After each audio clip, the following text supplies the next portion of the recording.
Dorian येट्स एक ऐसा नाम जिसने बॉडी बिल्डिंग की दशा ही बदल दी थी।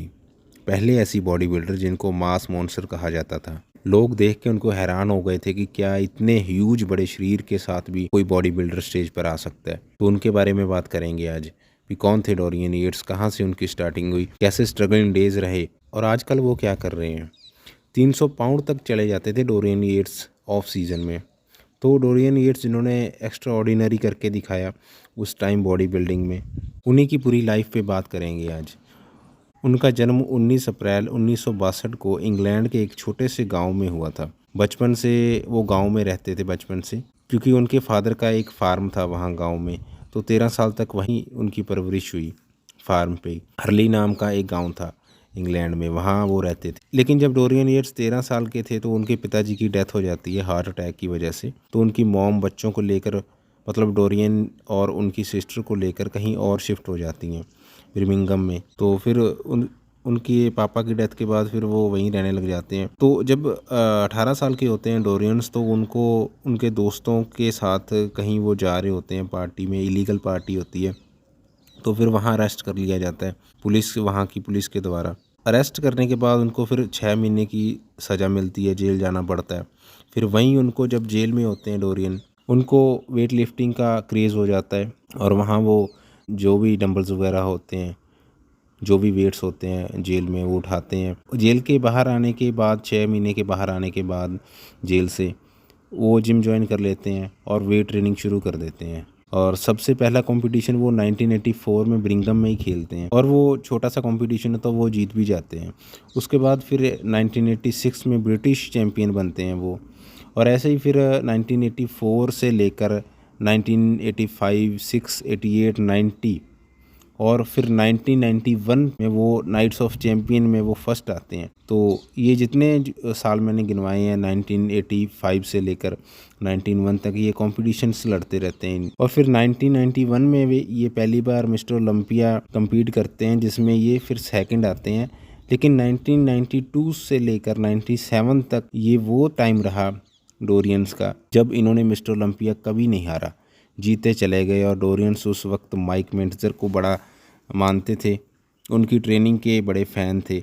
जो माइक मेंटर की हाई इंटेंसिटी ट्रेनिंग थी उसको ये फॉलो किया करते थे। उनकी इसी जीत की वजह से डोरियंस को निकनेम भी मिला था द शैडो के नाम से। और 1997 के बाद उनको इंजरीज़ होने लग गई थी। इंजरीज़ तो पहले भी होने लग गई थी, मतलब फिर ज़्यादा बढ़ गई थी 97 के बाद। तो इसी वजह से उन्होंने बॉडी बिल्डिंग फिर क्विट कर दी, छोड़नी पड़ी उनको।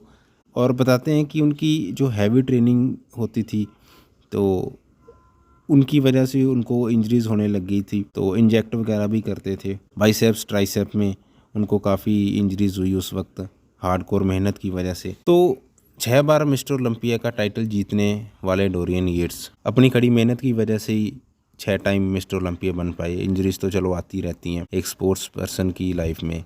और यही वो साल था 97 जब डोरियंस का टाइम ख़त्म हुआ और द किंग रोनी कोलमैन का टाइम शुरू हुआ। 1997 में रोनी 9th आए थे और डोरियन फर्स्ट आए थे उस वक्त। और उसके बाद डोरियंस बताते हैं कि उनका काफ़ी बुरा टाइम भी चला, क्योंकि डिप्रेशन में वो चले गए थे उस टाइम। काफ़ी बातें हो गई थी, वाइफ से डिवोर्स होना, फैमिली में डेथ होना और कहीं ना कहीं बॉडी बिल्डिंग क्विट करना, ये सब चीज़ें एक साथ आ गई और एकदम से स्टीरॉयड्स लेना बंद कर दिया। तो ये सब वो बताते हैं अपनी इंटरव्यू में कि ये सब चीज़ें आ गई थी एकदम से। तो उनकी लाइफ का एक पड़ाव रहा है ये भी।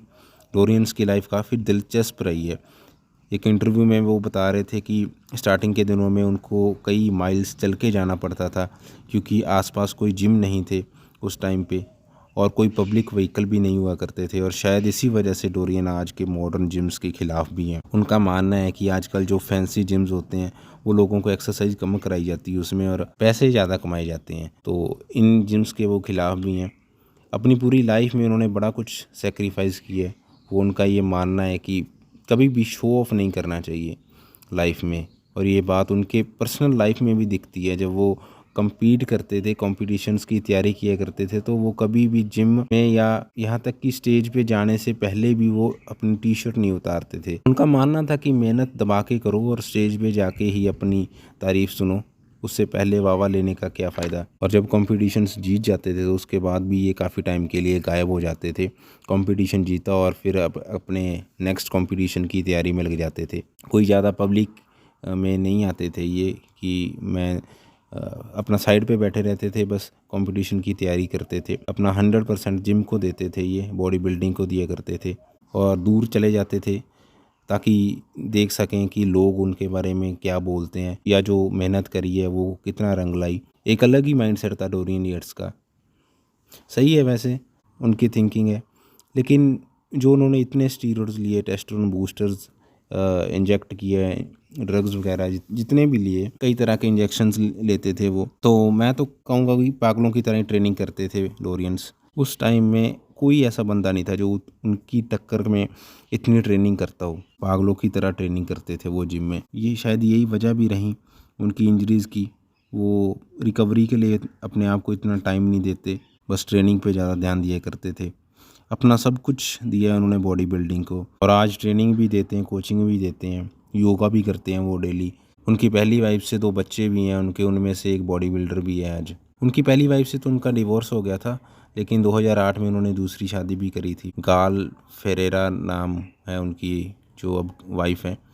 उनके साथ उनकी लाइफ चल रही है अब, बढ़िया फिटनेस मॉडल हैं वो, ठीक ठाक है अब, बढ़िया चल रही है आज के टाइम में उनकी लाइफ। उन्होंने बताया है कि भी कभी भी उन्होंने पैसे के लिए काम नहीं किया था, बस अपने आप को बेहतर बनाने के लिए जिम जाया करते थे, बॉडी बिल्डिंग किया करते, ताकि हर कंपटीशन में उनको उनकी मेहनत दिखे। मुझे तो लगता है कि यही वो बॉडी बिल्डर थे, मतलब ओल्ड स्कूल के जो कह सकते हैं बॉडी बिल्डर्स थे, वो जो सच्ची सही में मेहनत किया करते थे। आजकल तो बहुत शो ऑफ आ गया है, और मेहनत करते थे तो उनकी मेहनत रंग भी लाती थी, दिखता भी था स्टेज पे। आजकल तो लोगों को जिम्स ही पसंद नहीं आते। ये जिम 50 लाख वाली है, ये 2 करोड़ वाली है, उसमें जाएंगे, लेकिन बॉडी फिर भी नहीं बना पाते। जिसने फिट होना होता है वो 400-500 वाली जिम में भी हो जाता है।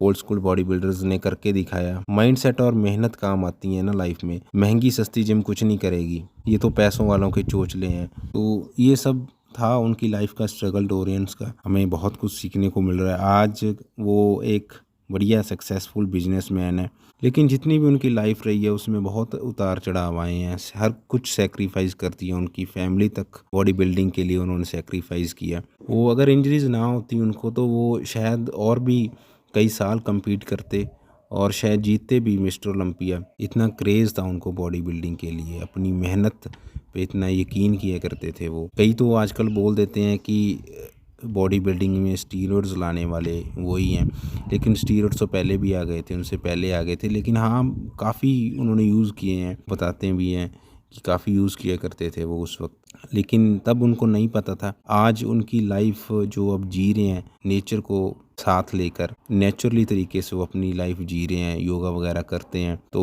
वो ये बताते भी हैं, कहते भी हैं भी हाँ पहले मैंने काफ़ी ज़्यादा नॉलेज नहीं थी इतनी, तो यूज़ वगैरह करते रहते थे वो। ज़रूरत से ज़्यादा इंजेक्ट करना या ज़रूरत से ज़्यादा जिम करना, एक्सरसाइज करना, तो ये सब चीज़ें थी उनकी लाइफ में। काफ़ी इंटरेस्टिंग है उनकी लाइफ। ये वीडियो थी उनकी लाइफ पे। तो मिलते हैं फिर नेक्स्ट वीडियो में, तब तक stay tune, stay fit, thank you.